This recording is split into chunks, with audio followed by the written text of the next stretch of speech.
इस वीडियो में मैं एक ज्वाइनिंग लेटर आप सभी को दिखाने वाला हूं और यह जो ज्वाइनिंग लेटर है वो एसएससी 2018 के तहत जो कांस्टेबल रैंक वाली जीडी का जो एग्ज़ाम हुआ था उसी का है। कुछ दिन पहले ही इसका मेरिट लिस्ट आया था और यह जो रिज़ल्ट आया है वो अंकुश कुमार, यह मेरा भाई है, छोटा भाई है, इसी का ये है और वो जो है वो सीआरपीएफ के लिए वो सिलेक्ट हुआ है। तो इसमें मैं दिखाऊंगा कि जो ज्वाइनिंग लेटर होता है वो किस तरह का होता है और इसके बाद का जो प्रोसेस होगा वो क्या क्या होगा। तो देखिए, सबसे पहले ये बाहर का ये है जो लेटर है, इसी लेटर में वो आया था। ये मेरा घर का एड्रेस दिया हुआ है, ये हो गया मेरे पापा का नाम है। अब यहाँ पर देखते हैं इसके अंदर क्या था। इसके अंदर जो लेटर है वो लेटर टोटल 3 पेज में है। एक पेज में तो इसके बारे में दिया हुआ था, फिर दूसरे पेज में ये सेकंड पेज है, इसमें मेंशन किया गया था कि क्या क्या लेकर वहाँ पर आना है।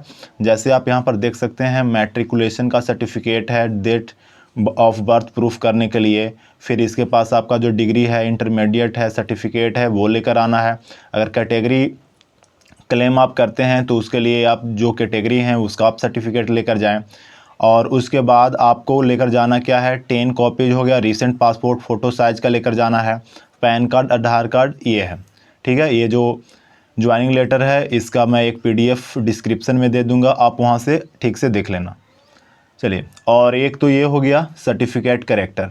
ठीक है, ये आपको अपने पुलिस स्टेशन से वेरीफाई कराकर लेकर जाना है, ताकि मतलब ये दिखाने के लिए कि आप पर कोई इलीगल आप कोई एक्टिविटी में एक्टिव नहीं थे।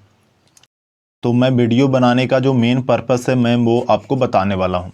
देखिए, होता क्या है कि जैसे आप, हम और सब आप बेरोज़गार बैठे हैं, सभी को लगता है कि केवल सरकार या कमीशन की वजह से हम बेरोज़गार बैठे हैं, पर ऐसा नहीं है। ज्वाइनिंग लेने वाले, जॉब करने वाले आज भी कर रहे हैं। तो केवल आप सरकार को ब्लेम करके या फिर एसएससी कमीशन को ब्लेम करके या फिर रेलवे हो गए, आप अगर उसे ब्लेम करते हैं तो कुछ ना कुछ कमी आप पर है। अगर आप चाहें तो आप इसके दौरान भी जॉब ले सकते हैं। जैसे देखिए, मेरे भाई का जो ज्वाइनिंग है वो 16/3/2021 यानी इसी 10 दिन के भीतर में उसे ज्वाइन करना है।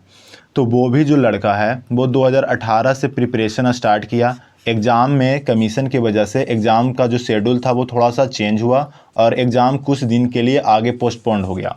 इतने दिन में वो क्या किया कि जो तैयारी वो नहीं कर पाया था या जिस टॉपिक को, जिस पॉइंट को ठीक से कवर नहीं कर पाया था, उसे वो ठीक से क्लियर किया।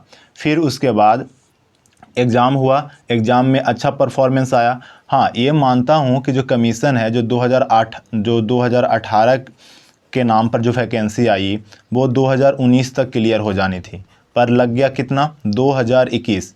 ये टोटल ये जो 3 साल गया वो 3 साल आपका टाइम बर्बाद हो गया।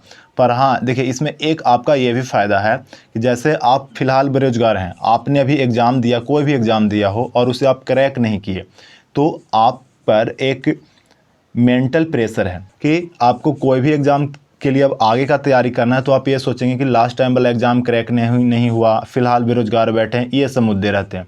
पर इसका क्या हुआ कि जैसे 2018 का जो एग्ज़ाम उसने 2019 में दिया, अब उसके मन में ये बात तो सेट हो गया कि जब भी रिजल्ट आए, 1 माह बाद आए या 6 माह बाद आए या फिर 1 साल बाद आए, मेरा सिलेक्शन तो पक्का है। अब उसके बाद वो एलडीसी का तैयारी करना स्टार्ट किया, तो उसने एलडीसी में भी बेहतर रिजल्ट कर पाया, उसका भी एलडीसी में सिलेक्शन हो गया। तो अब आपको ये समझना है कि आप केवल और केवल सरकार या फिर कमीशन को जिम्मेवार नहीं ठहरा सकते। अगर आप बेरोज़गार हैं और आपने कोई एग्ज़ाम दिया है तो कमी आप में भी है। जैसे मैं अपने बारे में दिखा देता हूँ, यह मेरा एडमिट कार्ड है और यह जो एडमिट कार्ड है वो है किस चीज़ का, जो आपको पहले दिखाता हूँ। यह है एसआई इन दिल्ली पुलिस सीएपीएफ और ये है किस चीज़ का, तो डॉक्यूमेंट वेरिफिकेशन का। ये जो सीपीओ का एग्ज़ाम एसएससी 2018 का है वो इसका अब लास्ट प्रोसेस है।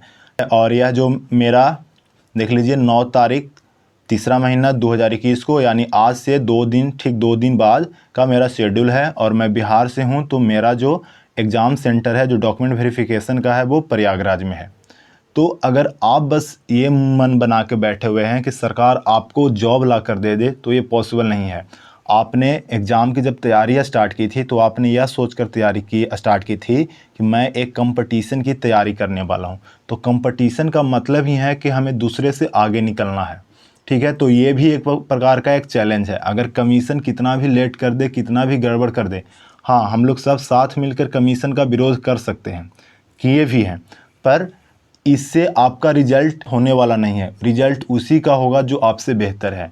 तो अगर आप भी चाहते हो कि आपका भी रिजल्ट हो, तो आपको अपने कंपटीटर से आगे निकलना होगा। और केवल ये रटने से, हवाबाजी करने से कि सरकार मुझे जॉब दे दे, इस साल वैकेंसी कम आई है, अगले साल इतनी आनी चाहिए, तो आपको कभी जॉब होने वाला नहीं है।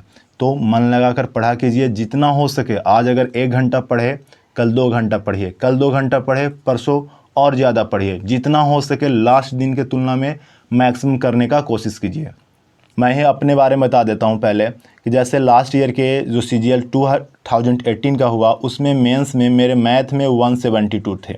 इस बार CGL 2019 में मेरे जो मैथ में मार्क्स थे वो हैं 200 आउट ऑफ 200। बहुत लोगों ने ये क्लेम कर रखा है कि 18 नवंबर वाले शिफ्ट में कई लड़कों का रिजल्ट नहीं हुआ, पर ऐसा नहीं है। हाँ मानता हूँ बहुतों का रिजल्ट नहीं हुआ, नॉर्मलाइजेशन का जो प्रोसेस है उसमें कुछ सुधार होने चाहिए, पर आप उसको लेके अब ये मन मत बैठा लो कि अगर मेरे इजी शिफ्ट में है तो मेरे रिजल्ट नहीं होंगे। मैं बताता हूँ, मेरा 18 नवंबर का एग्ज़ाम हुआ था, 18 नवंबर 18 तारीख वाला मैं भी हूँ।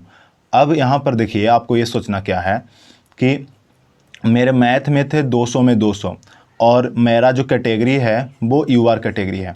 तो UR कैटेगरी होकर मैं 18 नवंबर को एग्ज़ाम देकर भी रिज़ल्ट निकाल लिया हूँ। कुछ लोग ही ऐसे हैं जो बोल रहे हैं क्या, या कई टीचर, कि 18 नवंबर को 200 में 200 लाने वाले भी फेल हुए। तो वो आपको बस डीमोटिवेट कर रहे हैं। जो बंदा एग्ज़ाम दिया है उसे पता है, जो 18 नवंबर को एग्ज़ाम दिया है उसे पता है कि रिज़ल्ट वास्तव में हुआ है या नहीं है। जैसे आप मेरा ही देख लो, कुछ दिन पहले मैं अपना फ़ोटो अपने टेलीग्राम ग्रुप ये सारे जगह दिया था कि मेरा रिज़ल्ट हो गया है। तो आप कभी डीमोटिवेट ना होइए, ठीक है। अगर आप मेहनत करते हैं तो आपका रिज़ल्ट होगा तो होगा। और हाँ, अगर ये आप कोई भी एक्सक्यूज़ लेकर चलेंगे तो आपको ज़िंदगी भर कभी जॉब लगने वाला है नहीं। कि फ़िलहाल वैकेंसी कम आई, कहीं घोटाला हो गया, या फिर SSC के साथ चीटिंगबाजी हो रही है, सेंटर में कुछ प्रॉब्लम हो गया, कंप्यूटर में कुछ प्रॉब्लम हो गया, तो ऐसे बातें करेंगे तो हज़ार बातें उत्पन्न होगी। तो आप बस पढ़ाई पर फोकस करें, आपका जॉब निश्चित लगेगा। तो आप अच्छे से तैयारी करते रहें, बहकावे में ना आए, जितना हो सके एक ही चीज़ को बार बार प्रैक्टिस कीजिए। और ये जो वायरल क्वेश्चन है टेलीग्राम ग्रुप पर, फेसबुक ग्रुप पर, इसके चक्कर में तो बिल्कुल ना रहें।